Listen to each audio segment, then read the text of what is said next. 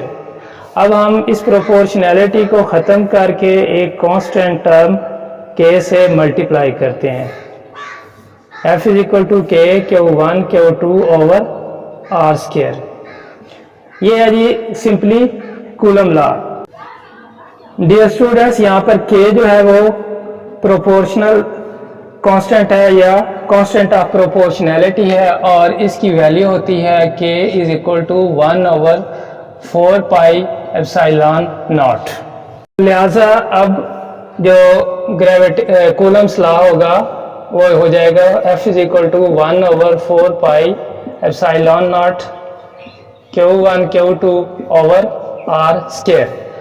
اگر ہم اس factor 1 over 4 pi epsilon naught کی ویلیو کیلکولیٹ کریں تو K کی ویلیو یعنی کہ 1 over 4 pi epsilon naught کی value 9 into 10 raised to power 9 newton metre square per coulomb square ہے. یہ آپ نے 1 over 4 pi epsilon naught factor یعنی K کی ویلیو آپ نے یاد رکھ لینی ہے کہ 9 into 10 raised to power 9 newton metre square per coulomb square. اور یہاں پہ یہ جو epsilon naught ہے یہ کیا ہے permittivity of the vacuum. Permittivity of the vacuum یعنی کہ اگر دو چارجز فری اسپیس کے اندر پڑے ہوئے ہوں تو اس صورت میں یہ ویلیو ہوگی.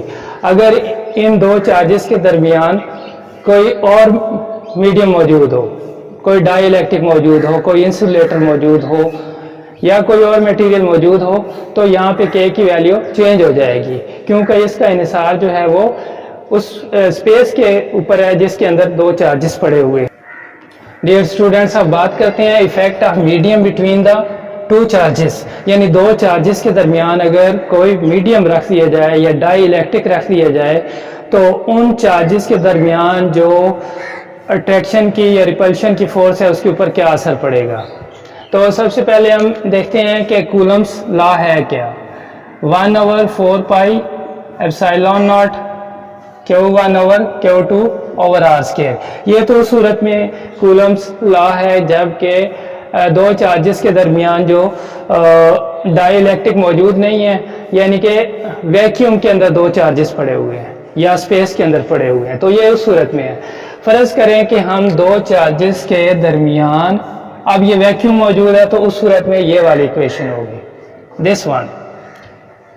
اگر اس کے درمیان ہم فرض کریں کوئی ڈائی الیکٹرک شیٹ رکھ دیتے ہیں, انسولیٹر شیٹ رکھ دیتے ہیں, کوئی پلاسٹک کی شیٹ رکھ دیتے ہیں تو اب کیا ہے کہ پرمیٹیوٹی یعنی کہ جو لائنز آف فورسز ہیں گزرنے میں رکاوٹ پیدا ہو جائے گی. تو اس کی ریشو اگر ایپسائلون آر ہو تو K کی ویلیو اب کیا چینج ہو جائے گی 1 over 4 pi epsilon naught ایپسائلون are. باقی Q1 Q2 باقی فارمولا سیم ہی ہے, صرف یہ انسولیٹر شیٹ رکھنے کی وجہ سے یہاں جو پرمیٹیوٹی کا فیکٹر تھا اس کے اندر تبدیلی آ جائے گی اور اس میں تبدیلی کتنی آئے گی 1 over epsilon naught R factor کے برابر آئے گی.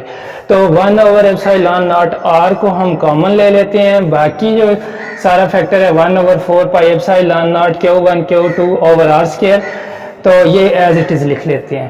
تو یہ دیکھیں یہ تو ساری کی ساری ویلیو جو ہے یہ کولم فورس کے برابر ہے. تو یہ کولم فورس آ گئی اور یہ 1 over epsilon R. یہ F ڈیش میں نے اس لیے لگایا ہے کہ یہ F main force Coulomb force when the medium is space between the two charges and F dash is the Coulomb force between the two charges when there is some insulating material is present between the two charges. یعنی دو charges کے درمیان کوئی insulating material موجود ہے تو اس force کو ہم نے F dash رکھ لیا ہے. تو اب ہم اس کو جاننے کی کوشش کرتے ہیں کہ F dash is equal to 1 over epsilon naught R, باقی وہی ہے Coulomb force.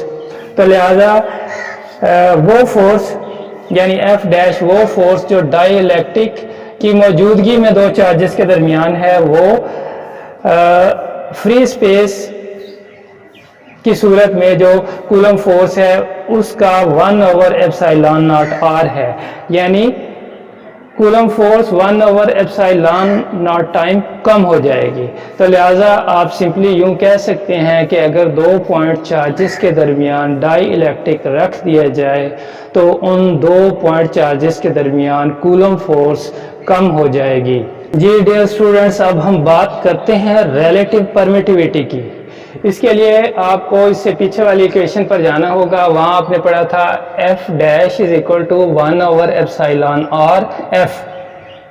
ایپسائلن آر جو ہے یہ ریلیٹو پرمیٹیوٹی ہے. اس کو آپ کراس ملٹیپلائی کر کے ادھر لے آئیں لیفٹ سائڈ پہ، اور ایف ڈیش کو بھی کراس ملٹیپلائی کر کے دوسری طرف ڈیوائڈ کر دیں تو ایپسائلن آر کی ویلیو آ جائے گی ایف اوور ایف ڈیش، اور ایف اوور ایف ڈیش کی ریشو کو ہم ریلیٹو پرمیٹیوٹی کہتے ہیں.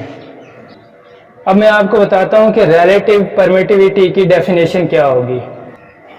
جی ڈیئر اسٹوڈنٹس، یہ ریلیٹو پرمیٹیوٹی ریشو ہے دو فورسز کے درمیان، الیکٹروسٹیٹک فورسز کے درمیان، جبکہ الیکٹروسٹیٹک فورس جبکہ چارجز کے درمیان اسپیس موجود ہو یا ویکیوم موجود ہو، اس کی ریشو ہے اس الیکٹروسٹیٹک فورس کے ساتھ جبکہ دو چارجز کے درمیان کوئی ڈائی الیکٹرک موجود ہو. ان دونوں فورسز کی ریشو کو ہم ریلیٹو پرمیٹیوٹی کہتے ہیں.